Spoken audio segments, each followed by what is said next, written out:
इसके अलावा सर हम बात करते हैं तेज प्रताप यादव की, क्योंकि तेज प्रताप ने कहा है कि अब जेजेडी सिर्फ बिहार तक सीमित नहीं रहेगी। पश्चिम बंगाल और उत्तर प्रदेश के बाद अब दिल्ली में भी चुनाव लड़ने की उन्होंने बात कही है और कहा है कि एमसीडी का जो चुनाव है और दिल्ली यूनिवर्सिटी का जो छात्र संघ का चुनाव होता है वो भी अब तेज प्रताप की पार्टी जेजेडी लड़ेगी। कैसे देख रहे हैं आप इसको? देखिए, तेज प्रताप जी आज 15 लाख वाले बाइक पे घूमते हुए भी नजर आए हैं। तेज प्रताप जी मुझे वो शक्तिमान की तरह नजर आते हैं, वो या कई बार वो हीमैन की तरह नजर आते हैं।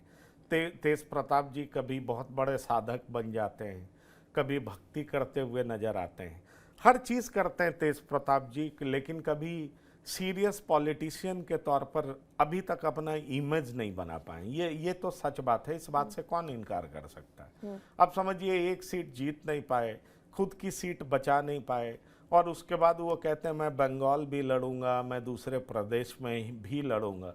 तो ये एक न्यूज़ वर्दी हो सकता है क्योंकि तेज प्रताप ऐसा बोल सकते हैं, पर इसको सीरियसली कितना लिया जाए ये मुझे लगता है कि ये बात दर्शकों पर ही छोड़ देना चाहिए, क्योंकि पॉलिटिक्स बहुत सीरियस काम है। पॉलिटिक्स मजाक नहीं है, पॉलिटिक्स पार्ट टाइम काम नहीं है। पॉलिटिक्स करते वक्त आप ये नहीं सोच सकते कि मैं पॉलिटिक्स भी कर लूँगा, मैं साधना भी कर लूँगा, मैं बाइक भी चला लूँगा और मैं बिना संगठन खड़ा किए हुए चुनाव भी अलग अलग राज्य में लड़ लूँगा।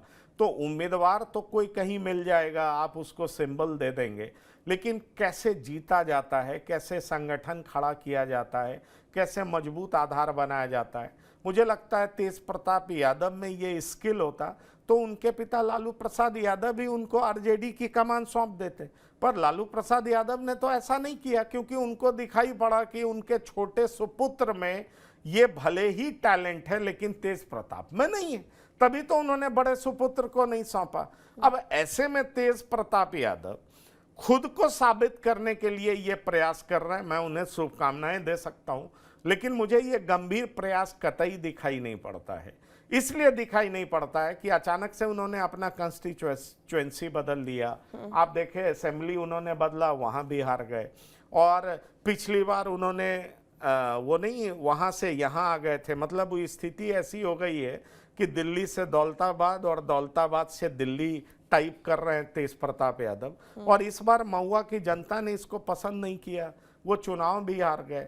तो सवाल ये उठता है कि अपना गृह प्रदेश में अपनी मौजूदगी बढ़ाइए, कुछ जनता के बीच में इस तरीके से जाइए और लोगों की समस्या समझिए, पिता की तरह राजनीति करना सीखिए और एक गंभीर पॉलिटिशियन की तरह से व्यवहार करिए, और तभी जनता आपको मौका दे सकती है। आप देख लीजिए, आप आरजेडी से बाहर निकले, आपकी हार हो गई। भला लालू प्रसाद का सुपुत्र हार सकता है क्या? अगर हार सकता है तो आप समझ सकते हैं कि किस तरीके से एंटी लालू वेव चल रहा है। भाई, एंटी लालू वेव में भी तेजस्वी तो जीते ना, तेज प्रताप क्यों हार गए, ये समझना बहुत जरूरी है। इसलिए मुझे लगता है तेज प्रताप अगर अपने नाम की राजनीति को आगे बढ़ाना चाहते हैं तो उन्हें जनता के बीच में रहना पड़ेगा, कुछ समय काम करना पड़ेगा, तभी मामला सुधर सकता है।